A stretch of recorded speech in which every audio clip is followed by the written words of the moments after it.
ClownPierce. He's an absolute menace, known for his incredible sword and crystal PvP abilities. He's dominated countless SMPs and taken down dozens of players at a time, all by himself. Today, I'll show you all the secret and hidden techniques you need to know how to PvP just like ClownPierce. Before we begin, make sure to subscribe, like, join the Discord. Everything's in the description, boys. You know the drill. Oh, and also, we have a 10k pack now.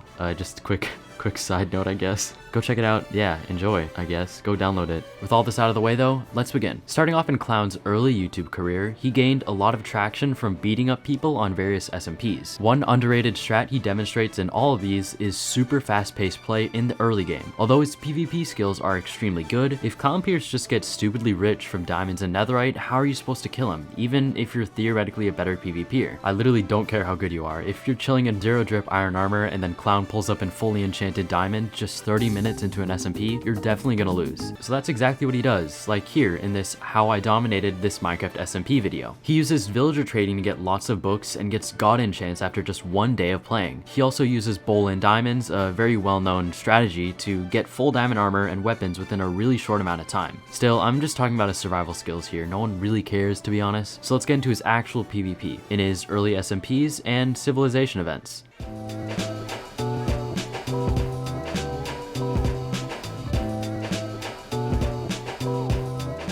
One thing that ClownPierce does that is really unorthodox is using Quake Pro FOV instead of a lower FOV. For the most part, any 1.8 and 1.9 PvPer will tend to use a lower FOV, as player hitboxes will be bigger on your screen, making it slightly easier to aim. Also, you won't get an aneurysm every time you drink a Speed 2 pot, which, you know, is pretty beneficial, I guess. But specifically for Crystal and any sort of netherite PvP, having a higher FOV can actually be super powerful, as Crystal relies a lot more on spatial awareness and knowing where your enemy is when compared to other forms of PvP. And in the same way, netherite PvP with just swords relies a lot on spatial awareness as well, since you'll find yourself doing a lot of 180s to track your enemies, since people don't take as much knockback with netherite. On the other hand though, in 1.8 PvP, you'll almost always end up facing your enemies since you continuously knock them back in front of you, so hitting them is super easy anyway because they're basically never going to leave your line of sight. Using Quake Pro gives Clown tons of vision on his enemies, so they'll never leave his line of sight even if they're spinning around and he has to do like a 720 to like just track them. On the same note of never letting your enemies out of your sight, Clown is also really good at keeping his enemy in his range in sword fights. You see, netherite gives you a slight anti-knockback effect, which seems sort of hard to fight against, but it also means it's really hard to run away, as with literally any other armor set you would be flung away at 100 miles per hour after just being hit one time.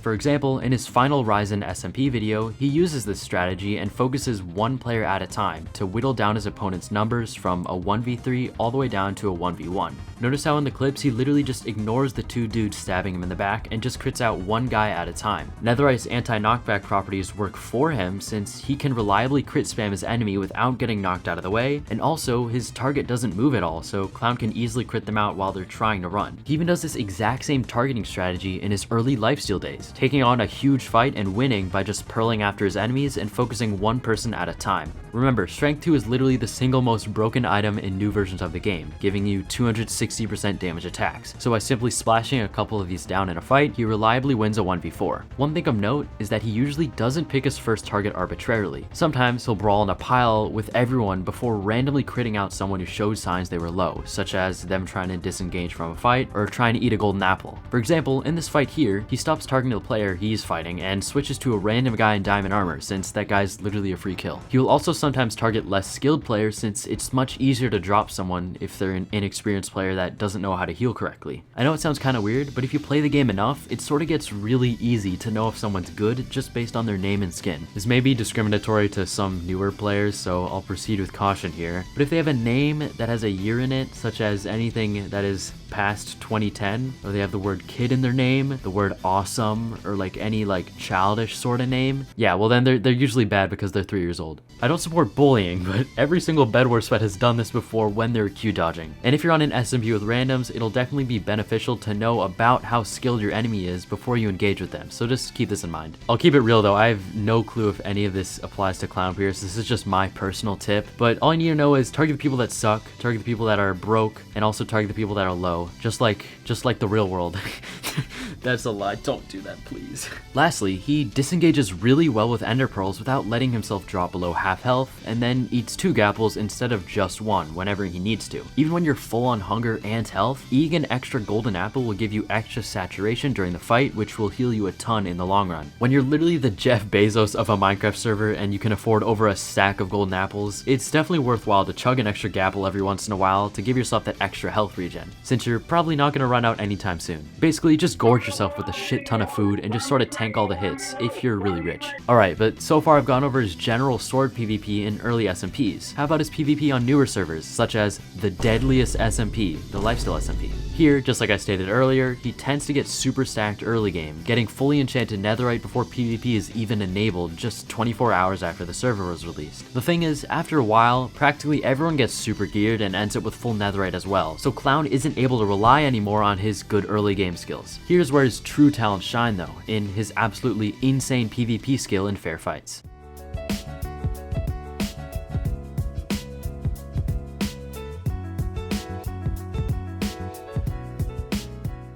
Clown's sword PvP is absolutely his deadliest weapon. I've obviously gone over it a bit so far, but before I continue, I need you to know this. The thing that a lot of players have wrong is the belief that axes are better than swords in new versions. When everyone is chilling with full netherite and totems, swords are significantly better because of the absurd DPS you can put out when compared to an axe. Lots of players feel the need to use shields for some reason, which I don't understand. You can simply switch your axe and spam click to disable it before switching back to your sword. Essentially, in high skill fights, shields are literally just cosmetic. Don't bother using axes or shields unless it's super early game when they are really powerful. Part of the reason his sword PvP is so strong though is because of his great tracking. I've talked about how he focuses on just one player in a fight till he drops them and then moves on to the next player. Despite getting kicked around by like 17 people chasing behind him, he's able to really effectively track his enemy with his raw aim skill. Clown certainly knows his aiming ability, so whenever he crits out his enemies, he strafes a ton, jumping around very irregularly and erratically, so people trying to attack him from behind can't get as many hits, while he's able to still hit his enemy because his aim is good. The erratic jumping also is to dodge his enemy's shields sometimes. Shields work just like real life, obviously. They only protect you from the front. Thank God Mojang bases this game off reality and keeps everything realistic, you know what I mean? Like imagine if Mojang just added a bunch of fantasy creatures that like don't exist in the real world. Like that'd be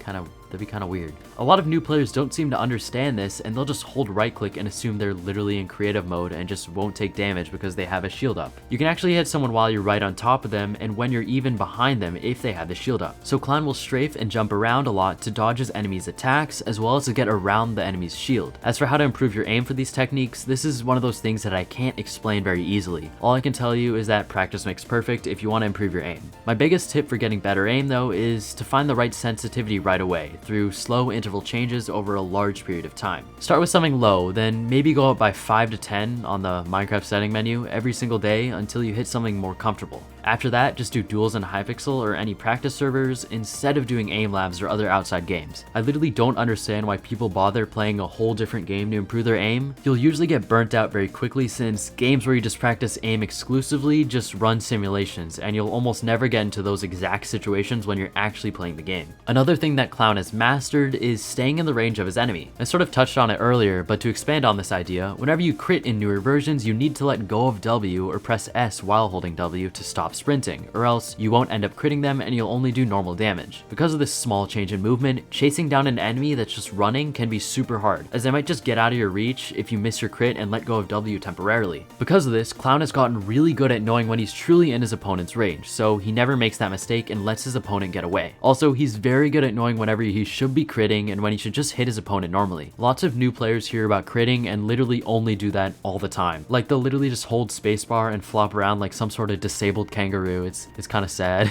Clown knows that this simply just won't work, so he doesn't only crit spam all the time. For example, maybe going for a crit would open up to him getting hit away, or maybe jumping would lead to his opponent getting into a better position to use end crystals on him. So instead, he'll just hit his enemy normally in those situations. Both of these tips, the letting go of W1 and now understanding when to jump, is all down to your judgment in the situation, by the way. Basically, just practice this in the real world, or the Minecraft world, whatever you want to call it, to know when you should be critting or not.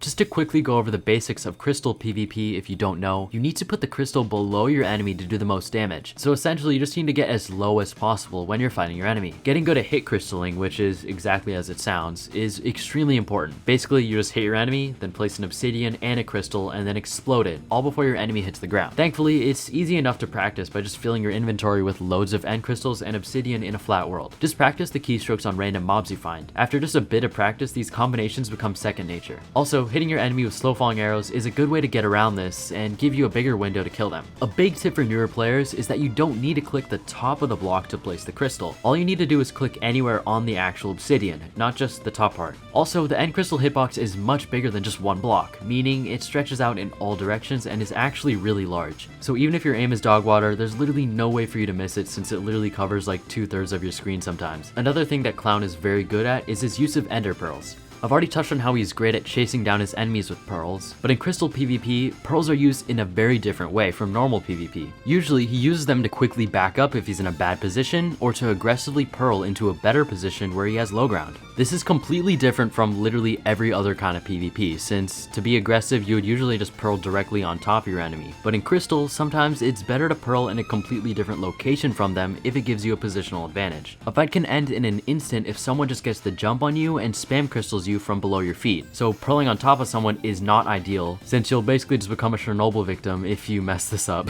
In one of his videos where he 35v2s the enemy team, he handles target priority completely different from the past. Remember how he used to focus down just one dude at a time in a sword PvP teamfight? Well yeah, just throw that entire concept out the window, because in crystal PvP this man fights like an absolute menace and just sort of kills people at random. Instead of focusing people based on armor or skill, he kills people based on who happens to be in the worst position. Many times throughout the video he'll also make his own position better through weird tricks and techniques. For example, he runs up a staircase to make his enemies chase him before pearling down and blowing them up at the bottom. In another case, he insta-mines a ton of sand to give him low ground to blow up a bunch of people at the normal surface level. These strategies are what make crystal PvP one of the most entertaining forms of PvP to watch in my opinion, because there's just endless techniques and tricks that you can use at any time to win. Another technique that Clown uses consistently against good players is what I call blowing them up a lot. Some players in crystal PvP will just pop their enemies' totems and then they'll just kind of stop sometimes. Totems are great since they can get you out of a lot of weird situations, but it doesn't mean you're invincible. Even if you just pop your enemy's totem, just spam a shit ton of crystals anyway, because you may be able to outright kill them or even get them to use up another totem if they immediately fill in the slot. You can crystal spam fairly easily by just aiming at the top part of the obsidian block and then alternating between spamming right and left click. Also, if you press W while doing this, you can usually negate most of the knockback from the explosions, so you won't lose your aim. If you're much lower than the obsidian, the best thing to do is practice right clicking on the obsidian, flicking up, and then left clicking, and doing this over and over again. Again, remember that the end crystal hitbox is literally the size of the average Bed Wars sweat, so there's literally no way you could miss it. If you're able to do consistent hit crystals and also have really fast crystal spam, you'll probably be able to beat up most average crystal players, and once you refine these techniques, you'll become a high tier player really quickly. Unfortunately, crystal isn't Clown's main focus, so now let's get into some more advanced stuff, which is just why ClownPierce is so good at PvP.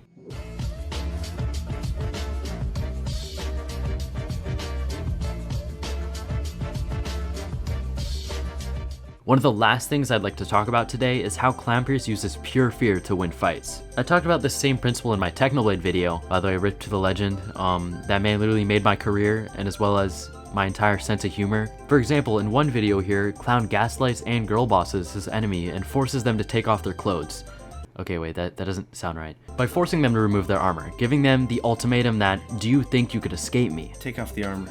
Why would I take off the Take it off. Protection? Right now. I'm not gonna protect you against me. You know that, Rick Rapp. Just take it off and you won't get hurt. Talk. Couldn't I like escape if I put it on? I mean, you could try. Do you like your chances? I really don't. I really don't. This man actually just straight up asks his enemy if they can win. That's the most main character type thing I've ever seen. I don't even know what to say. You see, confidence is key in literally any situation, whether you're applying for a job, speaking to someone you're interested in, or PvPing in Minecraft. By the way, one of these is not like the other. It may seem dumb, but Clown's starts getting in his enemy's head before he even fights them by just having a strong reputation. Obviously, it's just Minecraft, so it's not that deep in the grand scheme of things, but if you're planning on playing on a similar SMP to Lifesteal, it's really important to establish yourself as a strong competitor, as people will be dissuaded from attacking you or picking fights against you if they know you're a good player. ClownPierce literally uses this concept as a passive ability, since he'll just radiate this terrifying energy that leads people to run from him or not fight him at all. As we covered earlier, running from Clown is also just not an option, since he's really good at critting out people who run. Again, since Netherite gives you anti-knockback, which makes you a literal rock, and rocks have anti-KB. We know this, we've discussed this. So basically, Clown has already won the fight mentally, as lots of players can't stand much of a chance in a 1v1, so they'll end up running and he'll just kill them as he chases them down.